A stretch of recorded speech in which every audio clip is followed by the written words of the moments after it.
Hello, everyone, and welcome to another episode of QTube. Today, we are in Los Angeles, not physically, we're virtually in Los Angeles, with rocker, pop, singer-songwriter. There's funk that's in there, I would say. There's a lot of going on, but Mr. Zee Machine is in LA, and he's joining us today. Hello, Hello, sir. hello. Actually, I just want to preface by saying that I am currently in San Francisco, still California, same time zone, but I don't want to, lead people astray. The pandemic has forced a lot of relocations, let's just say. Thank you for the clarification, and no You're offense welcome. to any of the Los Angeles people out there. We are actually in San Francisco. There we go. Yeah, Um, all letters from LA. thanks for joining me. I've kind of wanted to sit down and chat with you for a bit. For a long time, I am a fan myself of the music and you, and as much as I love the music, I really enjoy you as a person and kind of what you put out there. So there's a lot to you and a lot to kind of like dive into. Enjoy me as a personal. I guess that makes one of us. So, well, thank you. I'm very flattered, and dive right in. I've been looking forward to talking to you for a while too. It was just kind of finding like the right moment. You know, it's been, everybody thinks that because of the pandemic that everybody has oodles and oodles of time, but if your livelihood is really based on physically having to be out there and moving around, and then you're sat for so long, Yeah, you have to get busy online. You make yourself even busier, I think. yeah. It's everyone's existence is like 90% online these days, and I feel like that has its benefits, and I'm definitely feeling the drawbacks of it. Like I was sort of around like a few people the other day, and I just was like, I don't remember how to do this. It's kind of eliminated the FOMO of life a little bit, though. Like there's not as much to be missing out on. That's fair. Actually, FOMO has taken a definite hit in this day. So music wise, and I kind of said that on the intro, it's like I mean, of course I do research, so I know a few things, but for those who are listening, even before I did research, what I was picking out of your music was a lot of different things. There's some 80s style throwbacks at times. There's a little bit of punk pleasure that goes on in there, and some pop punk. There's some definite funk because you wield the guitar, and it is done very, very well. How do you, like, when you I guess, is there one area, one kind of genre, one sound sphere or whatnot that you like to play in more so, or is it just depends on what the song needs? It's weird. I've kind of, I don't want to say struggled with it a lot, but finding like a unifying sound for all my stuff has been a bit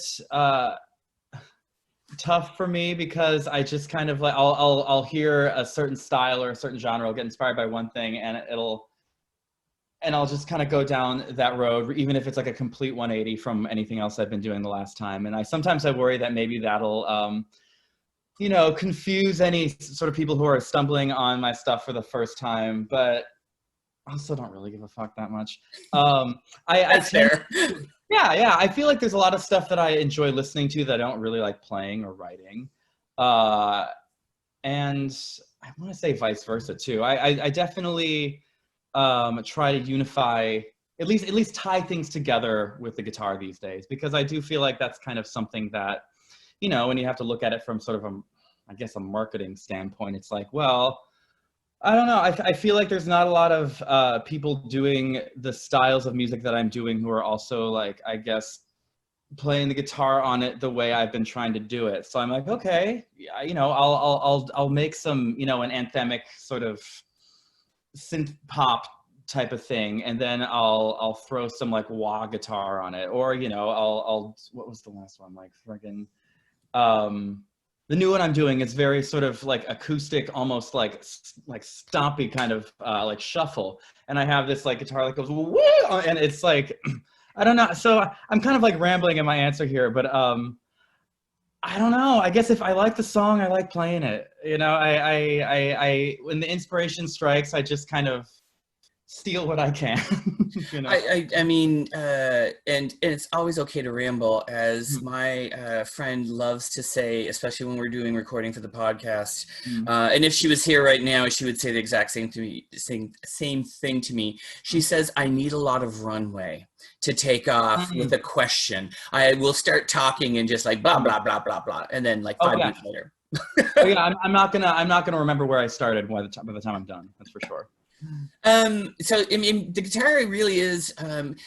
It is weird to say this because I mean, the guitar, rock and roll, it all kind of makes, it all fits.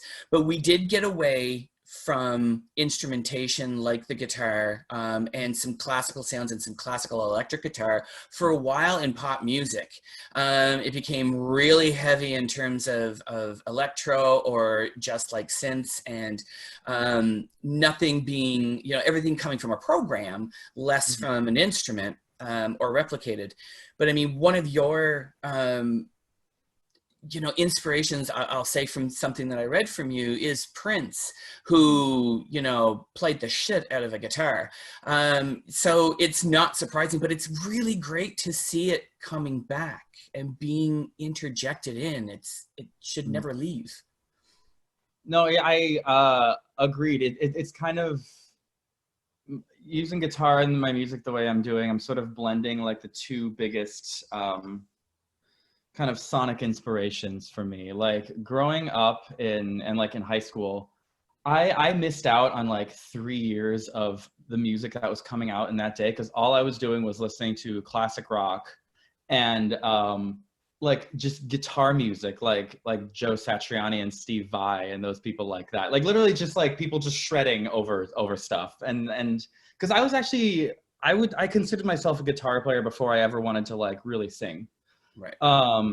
Like and so but then as I kind of as like I started college and EDM and like electronic music was started kind of taking over the radio again, I was like, in my ideal world it would be like a song like Only Girl in the World with a guitar solo like Crossroads over it or something like that. And I've been trying to kind of fuse those together a little bit. Like there's nothing I like more than like a fucking heavy ass like drop D riff with like 120 BPM like kick drum pounding behind it. Like there's this remix I once heard of, it was Smells Like Teen Spirit with just like this fucking it was I fucking lost my shit when that came on in the club that one time.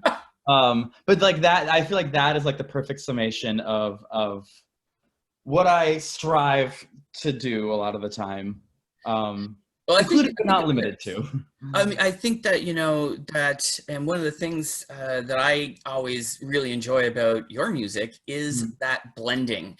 It's not done for the sake of putting something in. It's blended really, really well. It makes sense what you're writing, and it gets in there, and it really, to me, it elevates the music, that blend of different kind of sounds, and it rips you out of just the norm. And that's kind of what music is supposed to do. It's supposed to surprise you. It's supposed to excite you.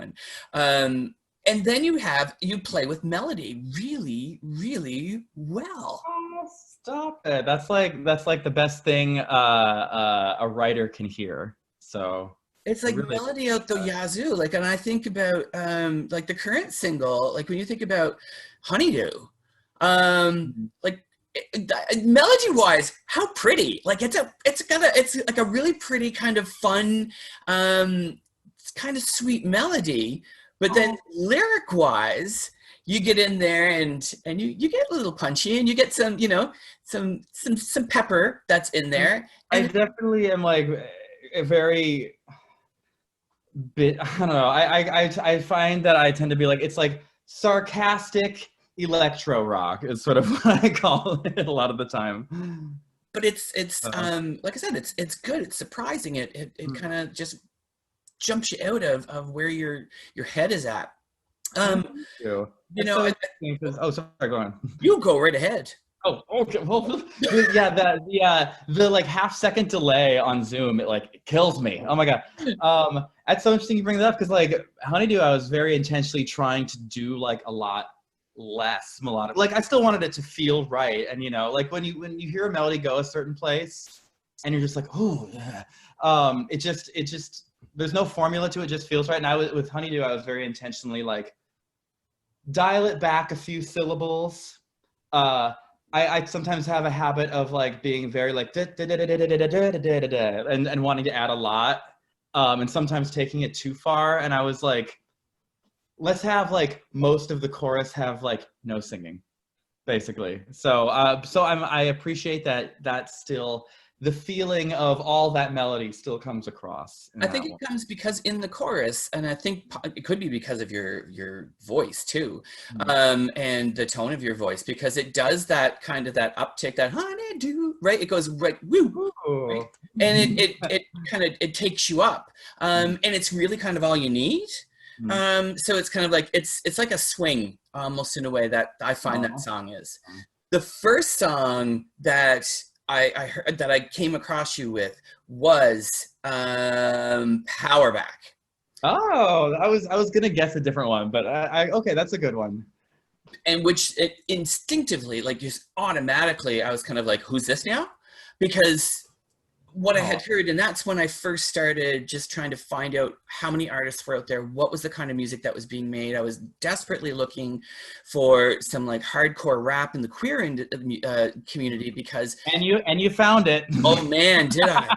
No, but it's out there. But what I got from you was I'm an alternative rock kid, so I grew up in classic rock and then into alternative rock. So it could have been anything from White Zombie to Korn to Nirvana in the 90s, but then you go back and from the 70s and the 80s, a lot of that classic rock feel.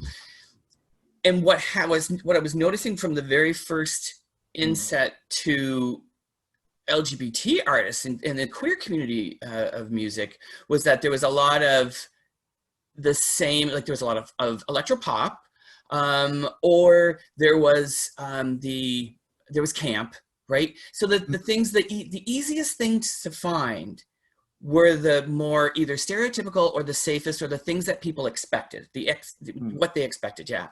What I wasn't finding was rock. I wasn't finding rap. I wasn't finding country. And when I first heard Power Back is when I realized, and it kind of took me out of my headspace a bit, and I was like, there's rock. There's definite rock. Okay. Because there's the sizzle of Power Back, and wasn't classic rock. It wasn't straight up, but there was rock elements in there that I recognized right off the bat, and that's what I was looking for. It's I people often say it sounds like an NSYNC song, honestly, because I realize it melodically it harkens a little bit to like It's Gonna Be Me, a little bit, but I intentionally tried to give it a lot more of aggressive production elements, and kind of go in a little harder with like the vocals with that. I try to add little like rock elements to everything I do at least at some point because I feel like that sort of helps tie together my sound. But I'm glad that one stuck out to you. Actually, I was kind of thinking to myself the other day that that might be my I guess I was kind of feeling myself a little bit. I was like, that might be my best top line writing. Like I feel like the melody, I feel like that like really just like I just like how I structured it, and I feel kind of cocky saying it, and I have sort of a hard time like I kind of cringe when I do that about myself. But I was like the way like the verse goes into the pre-chorus, I'm just like, ooh, it's so or I don't know, it's over just like a really sparse track. It feels nice. I don't know if I may say so. You totally may say so. I will say that I think you're right with that, because I think to listen to Power Back, if you want to know who you are as an artist, Mm-hmm. I think it's a really good starting point. I think Interesting. it's, I Oh, think it's, I wouldn't disagree. I just, I feel like the songs that I put out last year, I put out 2 songs last year because I was kind of like, in between producers. Those are two sort of like orphan singles because they aren't going to be on any sort of EP. They were sort of just like in the middle. I was just like, I need to put out music, but I don't really have any project for them. So I'm glad that one is getting, you know, the love I feel like it deserves. The other one's Boys in the Band. Yeah, that's the other one. Which is yeah. But I think of them. I think if you really want to know who you are as an artist and where you kind of come from, and again, if people are not thinking that it sounds like NSYNC, you know, I didn't pull that from that song because it's not what I was looking for. Okay. When I heard the song, I mean, I was out there looking for somebody who understood rock, had a bit of a background in it, because I knew that it existed. It's just that it's been, the world is an interesting place, and the visibility of artists has been cut off at the knees a lot, and the representation hasn't been there. And I can go into that for days and days and days. But you know that the artists are out there, you know that they have these backgrounds, and to find them was a little challenging at time because there were no platforms that was doing this and yeah, diving in. It's like a very select few decide like who get heard. Yeah. And I've asked that to a few outlets. I've never gotten a response for it, and I know that I'll never get a response because it's such a direct question. It's kind of like, you know, why that? It's like, why aren't you doing better? Like, well, I'll send you know, tweets to people. Yeah. I did one this morning. I sent to Mikey Piff from who I really like. He runs a show on Sirius XM on Hits One called Hitbound. And I sent him, I think, 7 different names. I was just like, for your consideration for Hitbound, because LGBT music is not necessarily ever, you know, it's always low and scarce, the amount of representation that there is. Let me help you. You know, who the hell am I to say to somebody who has like a national, you know, satellite program or whatnot? But I'm going to say it, because if in the off chance it means that they do listen and kind of go, oh shit, how come we never heard this before? That's a big thing for me. But yeah, so kind of going back to Prince for a second, it's what the marriage of guitar in some of his melodies when he would play with crazy, like, special piano and keyboarding and keyboard styles, is kind of what I got from you. And it's not surprising that when I started digging in and looking, that Prince, the name, came up. I expected Bowie. I expected a few different people, but I was hoping for Prince, and I got that. There we go. Yeah, no, the way he, first of all, he's like a savant. Like, I think he was like played every instrument on his records, and but it's really the way he was able to kind of take that frenetic electronic element and then like scream his guitar over it, like on like Let's Go Crazy or something like that. I was like, okay, this is where it's at for me.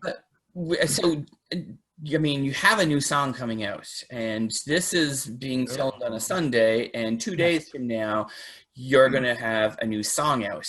And I've heard a clip. Oh, yeah. And I'm curious what, and this is with, I can't remember who this is with. So, okay, so this is definitely the most, it's not really like anything I've put out so far, and the process in creating it has been very, very different. So it's called Better Off, and I'm putting it out with a friend of mine who goes by the artist name Atrell. It's a friend of mine who I've known since college, and we actually started writing this song like almost 2 years ago. I had just moved to LA a few months prior to when we started writing to that, and I ran into her by chance, actually, at a Leland's show randomly, and we set up a session because like I had been meaning to co-write with her for like quite a while, like 5 years at that point, and we just were like, I don't know, we'll see what comes of this. We don't have any expectations. Maybe we can send it off to like pitch to other artists. Maybe we can maybe it won't do anything, whatever. And so we got to the session, and for some reason I was just kind of feeling like I want something with the energy of like a Rihanna Drake collaboration, where it's not like too in your face. The vocals are kind of chill, but like melodically and lyrically, it's moving. It'll get stuck in your head. And so the original demo we had, it was just like a really simple kick drum and just a few like chords. And I was like, what if it? I was trying like so hard to be edgy, but it was just like, what if it's about like two people who are like both cheating on each other, and they both know, but they don't know they know, and they're both okay with it, but they don't talk about it. And I was just like, that's sure, why not? And it ended up just being this really sort of poignant little like bittersweet but sort of uplifting sad bop about like, you know, mutual amicable separation. And we took it to a place with the demo, and we were like, this is really good, this is really strong, but like something in the production just isn't there. And so we gave it to the guy, our friend who produced Honeydew and Stealing Candy, and he took it and he turned it into just like this. The number he did on the production is, I am honestly like, I am so excited for people to hear this, just because like, as like when the beat comes in, like I have listened to this like several hundred times, and every time it goes I'm still just like, ah! So he just breathed this new life into it. And then we wrote it with another co-writer friend of ours, and so it was, this song has been more of a collaborative effort than anything else I've put together. Like everything else I've essentially written on my own laptop, with very few outside factors helping me come in to help bring it to life. And it's been, you know, so in a lot of ways the music in the past has been essentially like 100% me, but it's been like a lot of work. And then this time it's like I got to make music with like, you know, 3 of my favorite people in the world, which, you know, made the process of distributing it and like assigning the splits and sending it to the right artist pages on streaming a little more complicated, but it's worth it, because honestly I feel like it is probably the catchiest thing I've done. It's definitely the danciest thing I've done. Admittedly, it's probably the least rock thing I've done, but I do feel like I do have some stuff down the road that feel a little more in this vein as well. So it's kind of a nice bridge between like some of the more aggressive rock stuff I've done and some of the more like kind of hype beat driven things I'm doing. So I'm just I don't know if that really gives you a picture of it all, but it was it's had a very long gestation period. So I was thinking like, it would be so cool if like Ariana and Bieber sang this, and then they put out a song together already, and I was like, oh, mine's better. But I was like, it's very hard to pitch a duet to artists as it is, especially if you don't have the right connections. But I was just like, I like this one. Like when I listen to this, I feel like a superstar.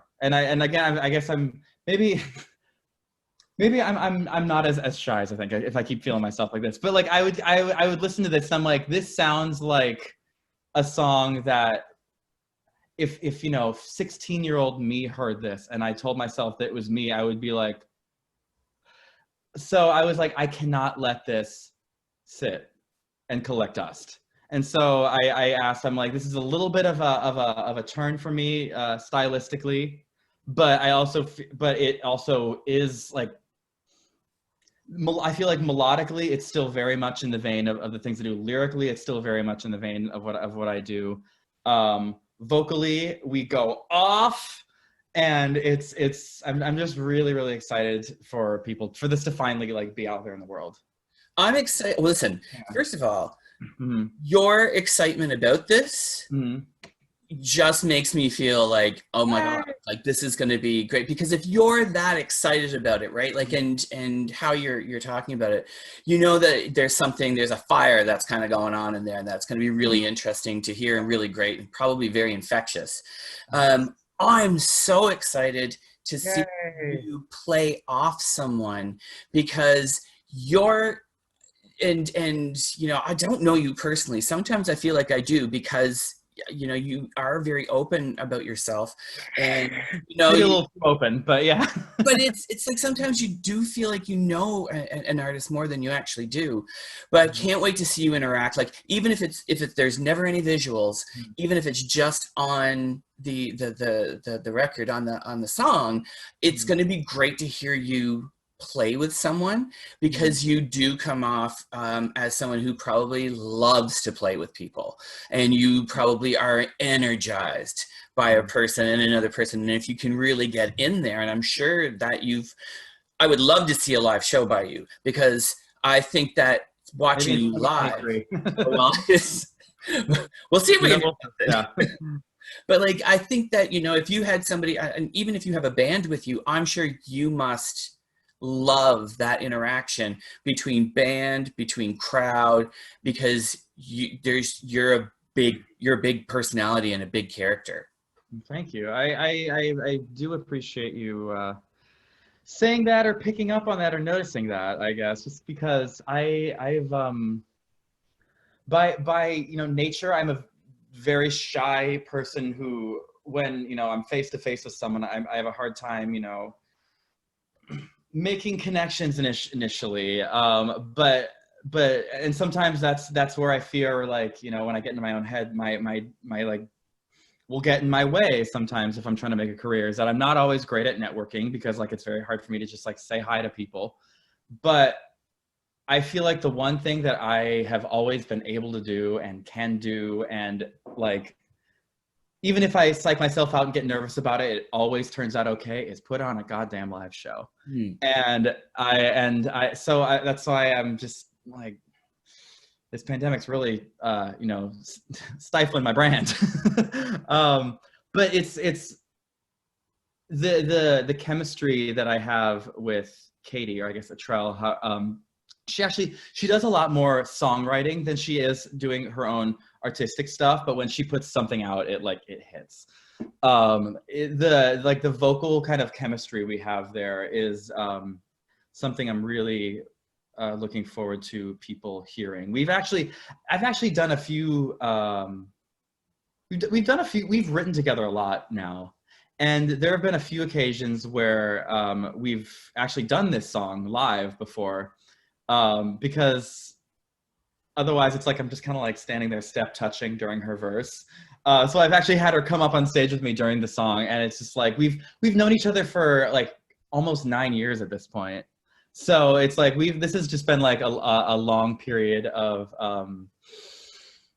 musical chemistry finally coming to a head and getting out there. And like you were saying about playing with a band, like that is where I thrive, and I miss playing with the guys and the boys in the band, if you will, because I don't know, I feel like these days there are a lot of, I don't want to sound like I'm like talking like, you know, judging other like live dynamics. It's just, I find when I'm on stage with just a backing track, I feel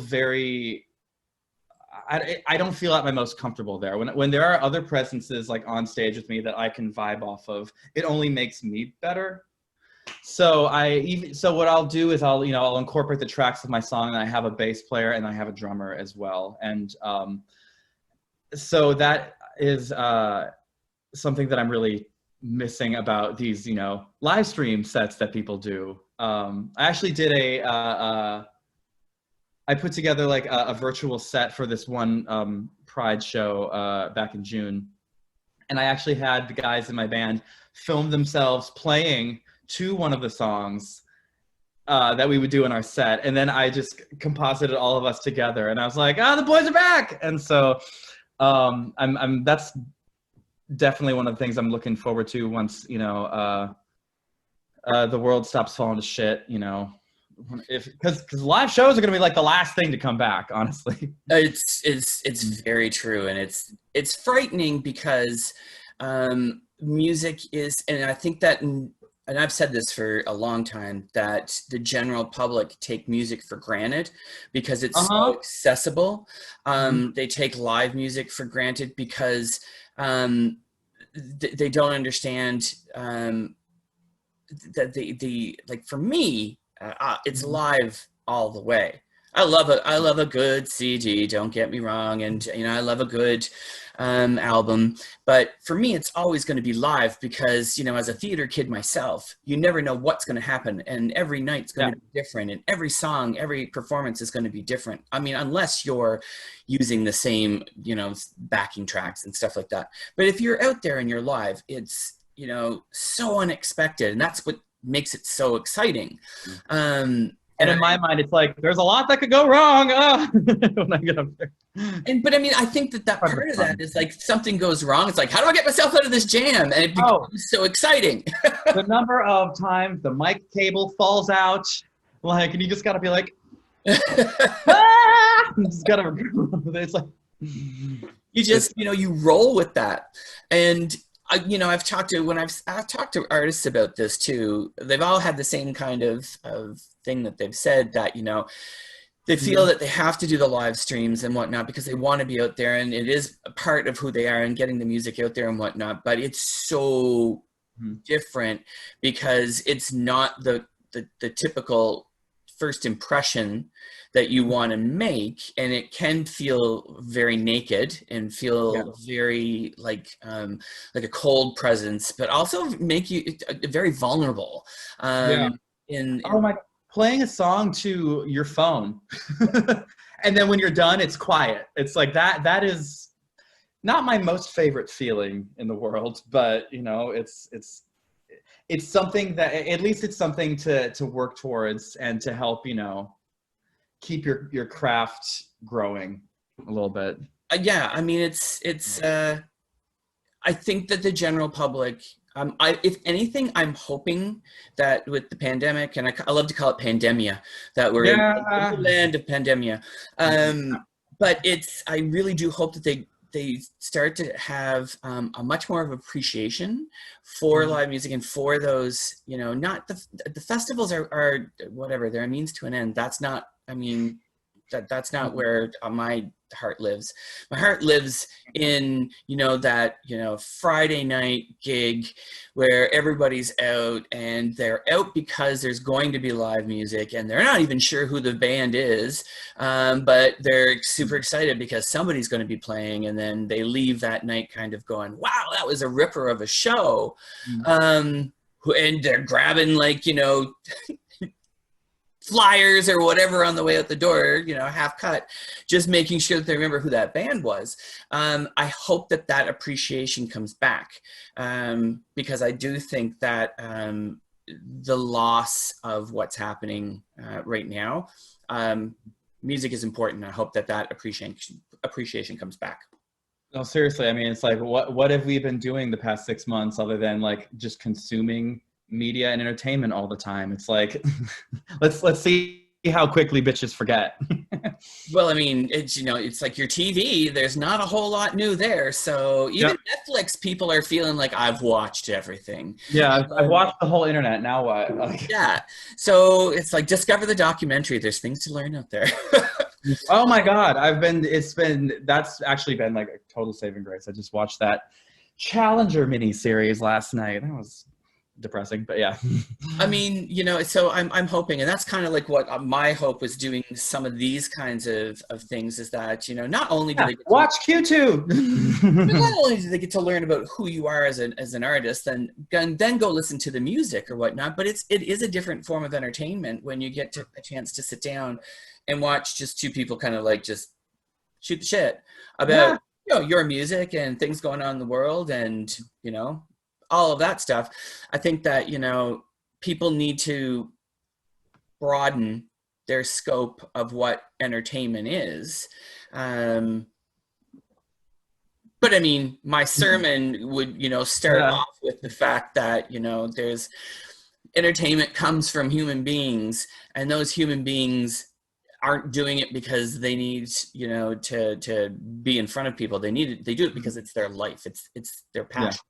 So let's not forget those things. No, for sure. And, it's like, I, I struggle with a lot of sides of, trying to be an artist that don't involve making the art or performing the art. And so it's been a lot of mental gymnastics and like spiraling to try to keep myself, with my eye on the prize, and not just, like trying to learn how to like promote myself or, writing out, press pitch emails and like that's the stuff that like makes me want to like there have been a few moments where I was just like, is this worth it? Because if I can't actually, get that, it sounds so corny, like the rush of being on stage. But like, that is when I feel like I am at my most powerful and evolved in a lot of ways. And it's like when that gets like taken from you, it's like I have to kind of figure out a way to sort of adapt myself. Well, I mean, it goes back to the whole, I mean, being an independent artist is one thing, but being an independent artist who's a do-it-yourself artist, because of the nature of the industry and the way things are lined up, and you have to be because of money, and because to have somebody deal with all your press, well, that costs. To have somebody deal with all your social media, that costs. To have somebody deal with all of your artwork and whatnot, that costs. Meanwhile, you're in the back saying, I just want to make this. Yes. And it's yeah, the business part of music is really it's abusive on you as an artist. That is such a good way to say, like, my mind feels abused after like sending out like 10 emails and then like not getting a response, because like publications these days are not as responsive as they were 6 months ago or even a year ago. There's a real, and I'm noticing it and I'm feeling it, because I send people all the stuff all the time too. I send them stuff saying, this is what we're doing over here. And even when I send it to queer publications, it's like dead silence. And I'm kind of like, I'm not saying that what we're doing is, the epitome of things and deserves to be out there. But when it goes dead silence and you're really out there trying to show your community the artwork that's being made and give them a platform and lift them up and amplify their voices, and it's silent, I'm kind of like, what's happening? It's like what so it's kind of like, well, what do you guys really care about then? I don't know. Yeah. It's like, it feels like there's like a select, handful of like only like a select few things that they still choose to give like attention to. And it feels like a lot of DIY independent artists that, are having a lot harder time than they were even just like a year ago. So, I do believe that the independent artists, this is the time for them because of COVID. I think that trees are getting shaken and rattled. I don't know what rat cages are being rattled, to an extent. Hit the tree, fall down. Yeah, but it's I like it. I think you think about industry and you think about some of the gatekeepers and the people who hold the power. It's kind of like you got to change your tune about things. You're not to be too that word gatekeeper is like, it's so nasty, but like it's kind of true, honestly. It is. And I mean, I've seen it from various different standpoints, and I know that there's I guess a mentality within music that to go down this road, there is the old boys club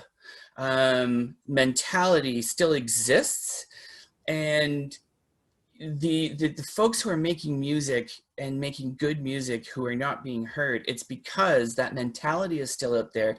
It's the difference between saying, I'm someone who wants to champion music versus I'm a tastemaker. And when you're a tastemaker, it's because my opinion matters so much that I will choose what is coming through the door. Yeah. And that's a real ugly way to present art. Yeah, no, I do, because then it's everyone just kind of like, oh, please, like pick me. And it's And if like you don't get picked, it's like, what am I doing wrong? How do I like, what should I do differently just so I have a fighting chance? Well, yeah. Yeah. Who And do I have to know? mhm. Yeah, yeah, oh yeah, yeah, I know. It's kind of like, honestly, that's definitely a part of where I feel like like, you know, admittedly, like I struggle. It's like we all try to make it look like we're killing it as much as we can. But like, I swear to God, the amount of therapy that this industry needs, just, and I'm not judging everybody. I'm like reading myself for this. Like, I have to like, the number of times I've had to just like ramble to like a friend, just being like, I don't, I feel like sometimes this is futile and like hopeless, and I don't know. It's like, am I really like not good enough? Is this art that I'm making? Is it actually just like laughable? And I just don't see it. It's and all because it's like, and like why? And I ask myself like, why is that happening? And it's like, oh, because you know the people that we've been told matter, you know, aren't approving of you in a way. And I feel like the way it's set up, it's very much like a 1% type of thing, and we're all kind of just scrambling for a piece of it. And I don't want to make it sound like, well, I deserve more than I'm getting. I'm literally just saying that like because it's set up like that, it takes a mental toll on me. And then you compare yourself to those people who are, getting those opportunities, and I'm just like, okay, well, how can I be, more, and it's just it's not healthy. And then when you're spending all this time like inside, you've got a lot of time to think about that and a lot of time to spiral. And it's while I feel like the pandemic has been a blessing in a lot of ways, because I have been so productive and creative, and I feel like it's leveled the playing field for a lot of people in some ways. It's also driven anxiety levels through the roof. Because you spend so much time in your own head, Mm-hmm. with everything sat in front of you. And I've asked a lot of artists this as well. I've asked them, how do you measure success for you, and how do you measure the expectations of what the world says is success, so that you don't drive yourself Yeah. crazy? I feel like my measure of success changes day to day based on my mood, based on how much I care. Some days I don't give a fuck, and some days I'm like, I will not be happy unless I achieve yay much or something like that. It's consistent is not something that I would say is a strong point of mine. But yeah, it's a wild industry now, because once upon a time, and it was probably never like fully Yeah. true, that artists had more power or more ability and access within the industry. But Mhm. what it is now, it's kind of like it really is. It feels like a hamster wheel sometimes for independent artists. And I'm hoping that that's what's going to break. But I Yeah. do think that you're completely right. The mental toll that it does take on not, and this is a real rudimentary way to put it, going back to what I was saying in terms of like just wanting to make the music, Mm-hmm. and somebody else do it. You don't hire an accountant and put them in a room and say, and also, by the way, you're going to have to create this brochure on, do you know what I mean? It's Yeah. kind of like that doesn't happen in the regular world, but in music and in art per se, Mhm. but really in music, you become that full service as an independent artist. Now you're at that point, you have to become that full service entity, Yep. which is unrealistic in terms of a health and wellness Oh standpoint. my God. Preach. It's Yeah. crazy. And then, there are entities out there who will take that attitude where it's kind of like, well, if they really want it, they'll just dig their heels in. It's like, there's only so much heel on a person to Yeah. dig in Mhm. before the heel breaks and no one can walk anymore. Um, so I'm hoping that there's going to be change. And I think that if I'm seeing anything, especially from the LGBT and the queer community, Mhm. is how many people, how many artists are out there. It's scary how when you Oh, think right? how many Yeah. artists, right? They're just coming out of the woodwork, but what they're doing is they're coming out as their authentic selves. And I know that that is something that you definitely put out there for yourself, is like being you. and not, not trying to be anything else. Well, thank you. I appreciate that. Yeah, I honestly, I think that like in a lot of ways,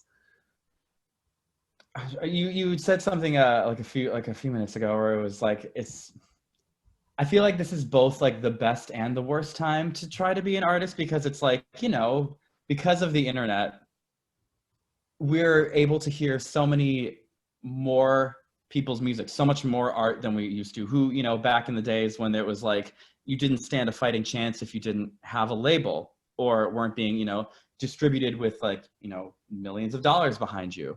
Like now you can, I mean, not everyone can, but like, you can essentially become like a overnight sensation for free if you strike, do all the right things that you have to online.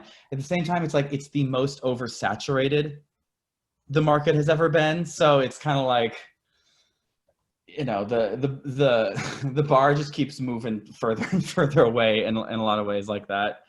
But I feel like we're seriously on at the like the dawn of this movement where being queer is like the cool thing to do.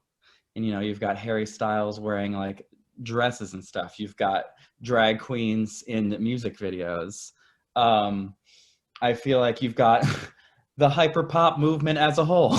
You've got, it's all just like this definitely was not happening even like 3 years ago. I don't feel, not to this like extent. And it wasn't as visible. If That's it was happening sure. so underground, you weren't coming across it. It's visible now, and I mean, it's not mainstream visible, but it's visible to those who are out there who are kind of looking. It's less hard to find. And there's less apologies happening for being who people are. I mean, my appreciation for someone like you and a few other artists that that I've gotten to know is this being able, as an educator and somebody who's come through the education world and still does youth advocacy work, to be able to show youth music that they can like, the music that they'll like by an artist who's being themselves, who they can see themselves in. And when you sing about a relationship, they know that that relationship is, same sex, or could be, with a trans person, whatever. Suddenly for those youth, they kind of go, I have a world. And I think that, that's incredibly important. And I have that appreciation for artists when they are being themselves and showing different things and, not being afraid. And meanwhile, you're in the back probably and losing your mind and stuff, whatnot. But I mean, always. But just that outward love of showing who you are, I guess. Yeah, I honestly, I didn't really kind of internalize how important representation was until probably a little bit later than I would care to admit. If only because like, I'll admit that like I had a very, very easy coming out experience. And I feel like in a lot of ways that is kind of my strength in a lot of ways, is that being queer has always been a joy. And I know, and I'm very lucky that that is my story, because Lord knows that I don't hear many people say that.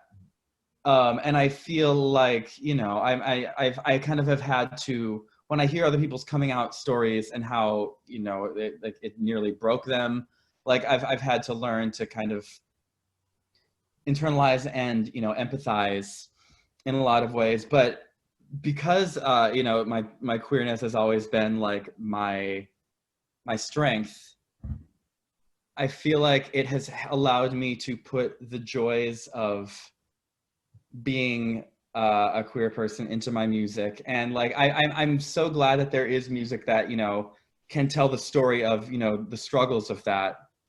But I feel like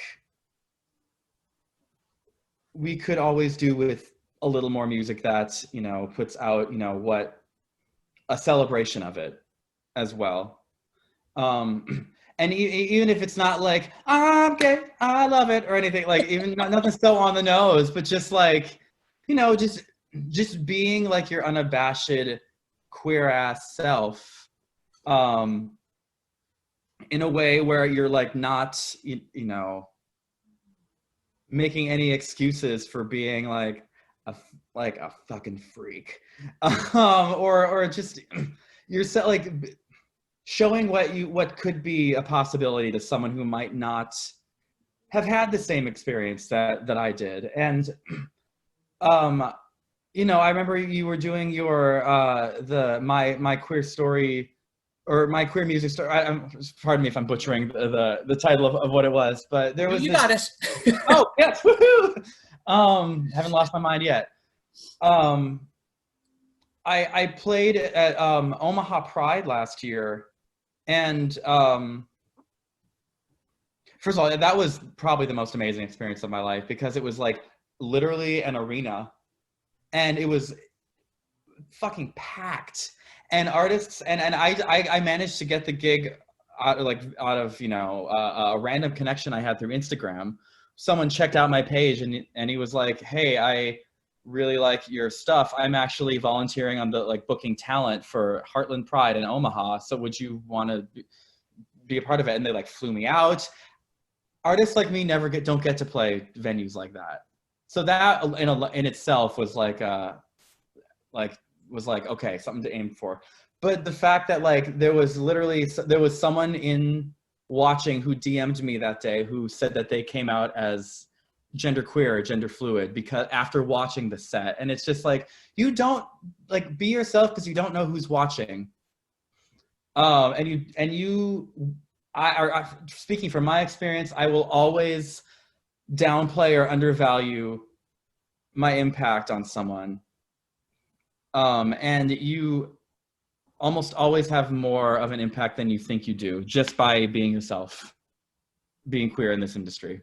It is 100% true. I've seen it. And like, it sounds kind of corny, but like, you know what?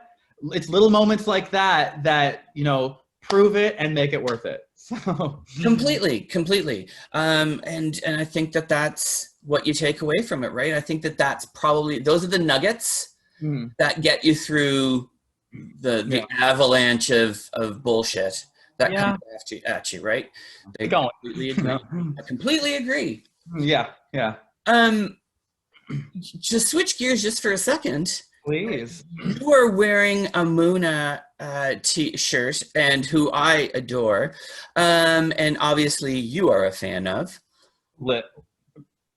Girl, when I say I love Muna, I don't think there is anyone making better music than Muna in the last 3 years, honestly. They're incredible. Not stand harder. Who else has caught your ear recently that has made you go, wow, where they come from? Like, you know, who's stood out to you? Well, you know what? Actually, I'm not good at like just drawing immediately from my memory, but let me take a look at my liked songs on Spotify just so I can kind of maybe get like a better feel for that. That is fine. I mean, Muna, I love the whole 1975, the last album they do. For some reason, they are able to take like sounds that don't work with, I feel like, anyone else and just elevate them and make them just like magic. Let's see. I don't know how they do what they do, because you are right. They come out with stuff that you're just like, all right. So, and it's album after album. It's not like off.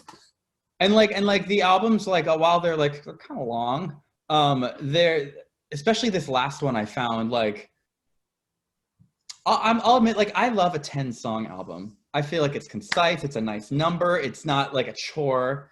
With their, you know, they'll put out an album with like 27 tracks, but with this last one, like it did not feel like it. It felt it was going through them. They all had a through line. Everything had like something to say, and while also not being like too, you know, self-involved and like deep and esoteric. Let's see who else we got here. I think, and I mean, this isn't like super, like indie or anything. I I feel like every song that Charlie Puth is putting out is a masterclass in pop songwriting. I think Plastic Ferrari by Gregory Dillon is the best song put out by an indie queer artist, maybe that I've heard since I've started doing this. And shout out to Yavin as well for that co-write. I'm just scrolling through my liked songs. Have you heard of The Night Game? No. By any chance? I don't. I actually found out about him through. Okay, do you know Peter Thomas? Yes. Okay, so actually, Love. I actually went to school with Peter Thomas and Betty Oh, who he writes and performs. So I knew Jess back in like 2012 before her. I mean, we aren't like buddy or anything, but he produces for her, or he's produced any song of hers that you can probably sing off the top of your head. But he co-wrote a lot of songs with like The Night Game, who does like, he's not queer, but I feel like there's definitely, but he's collaborated with like Caroline Polachek, who has like a very queer sensibility to her. Just the songwriting and the production on his stuff is resplendent. I mean, obviously I have Troye Sivan in here. Oh my God, Reina Sawayama needs to be. She honestly, I put on that album, and like from the first song, I was just like, no one is doing this. Like she's got the voice, she's got the melodies, she's got the production, she's got the visuals, and like female Asian queer representation. And I'm just gonna say it, like I feel like a lot of like I'm getting the sense of this where there's like support for queer artists amongst other queer artists. I don't feel like we uplift the women as much as maybe we could, it's very interesting that you say Yeah. that. Um, And maybe there, no, I'm not even going to say that there aren't as many, because there probably are, and we just aren't looking as hard. I don't know if within the it may be from genre to genre, maybe very different, because I don't know if the women within the queer music community feel accepted or respected in the same way, because everything that you see comes from typically, and this is just how it is. I mean, we haven't gotten to a point where we've brought people together as strongly as it could be, but I do see that the guys, queer pop guys, especially, will gather together and they will support one another and that kind of thing. Yeah. But there seems to be a barrier for the women. Yeah, and it's like I'm completely. And it's great to see them supporting each other. I'm not saying that they should necessarily stop that, but it does tend to be that thing you were talking about, where it's sort of like a boys' club, where it's like, and I'm just gonna say it, like gay men are very sexualized with each other. And I feel like we kind of take that energy and like kind of close ourselves off. Like you see that same type of thing with like in like the bar scene. It's like the queer music scene. Like there are I'm not, and I don't want to sound like I'm being bitchy. It's just kind of how the queer men have always been, in a way. Like we kind of bubble ourselves off for each other, but it kind of feels like a musical little microcosm version of that. And like how many lesbian bars are there versus gay bars for gay men? It feels very that.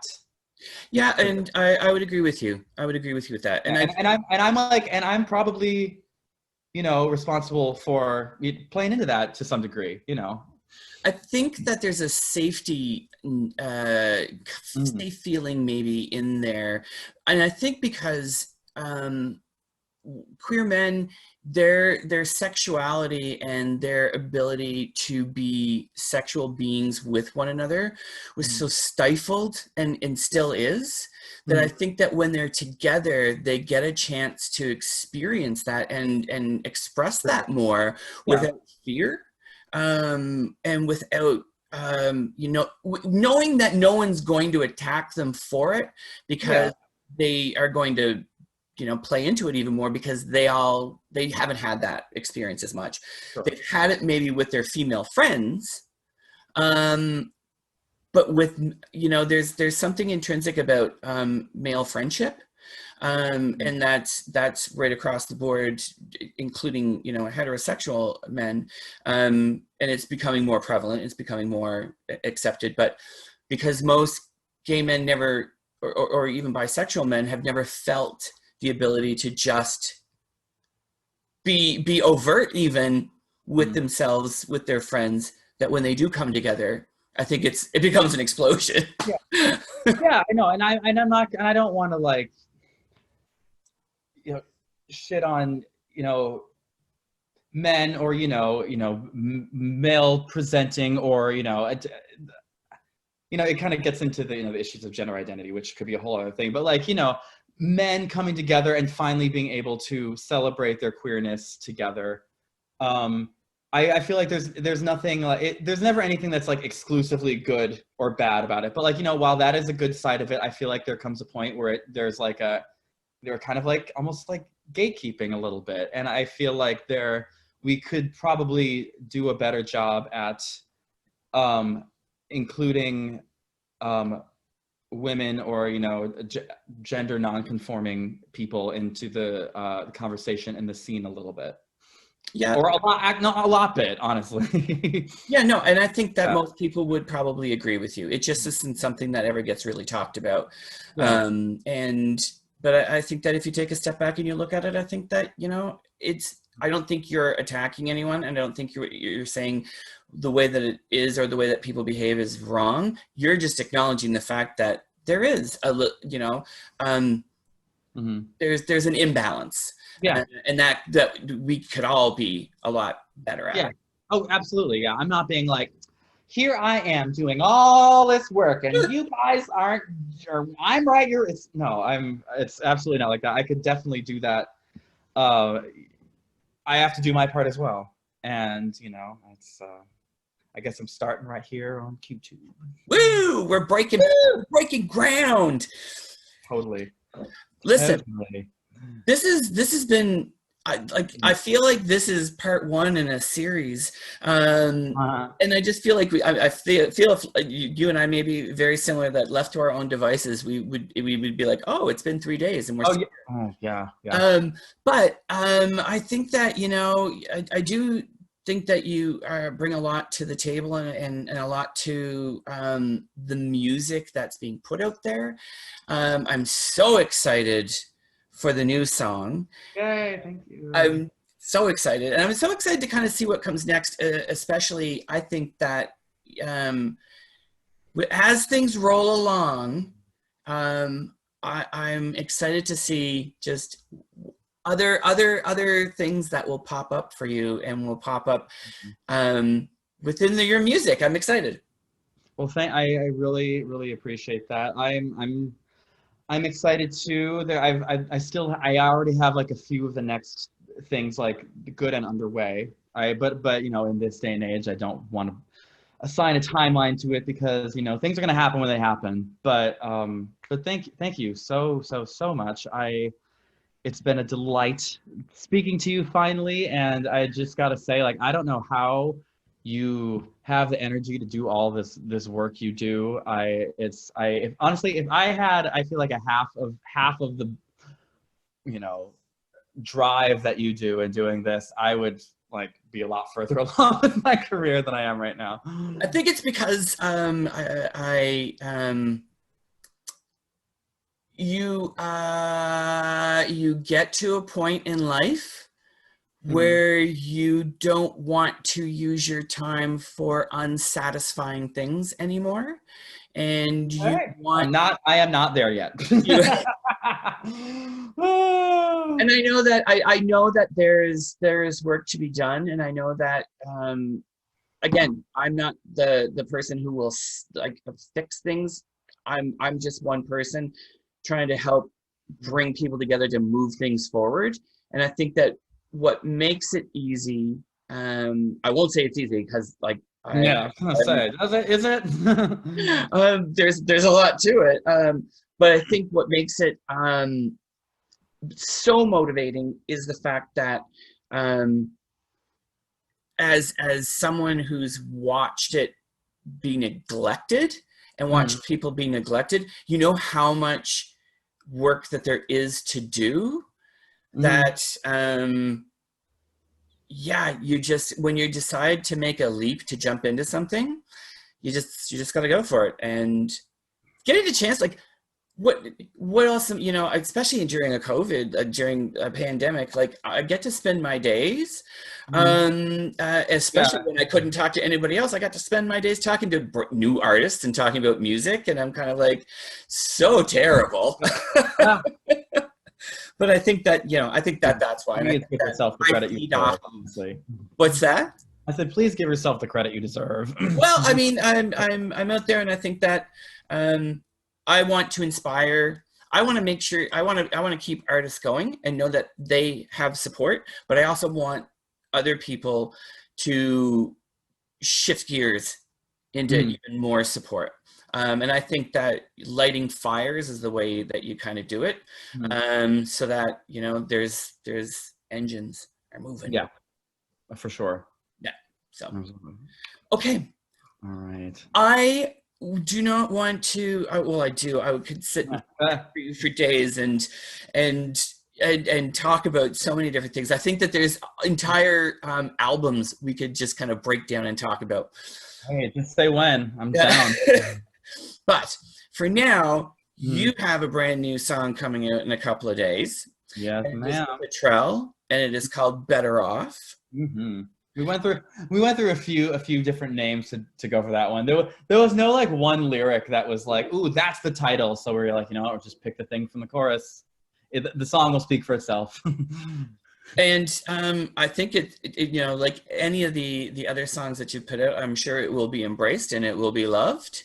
And yeah, I'm excited to hear it and excited to be out there and share it to the world.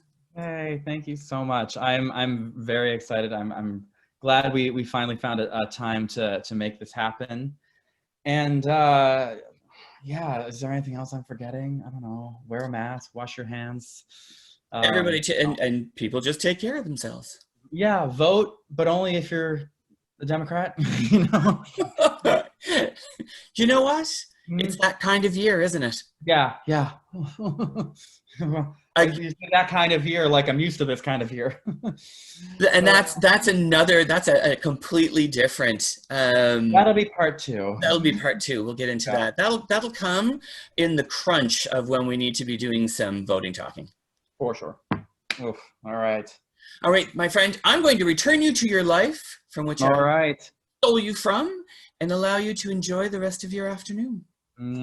Thank you so much. It's been a pleasure.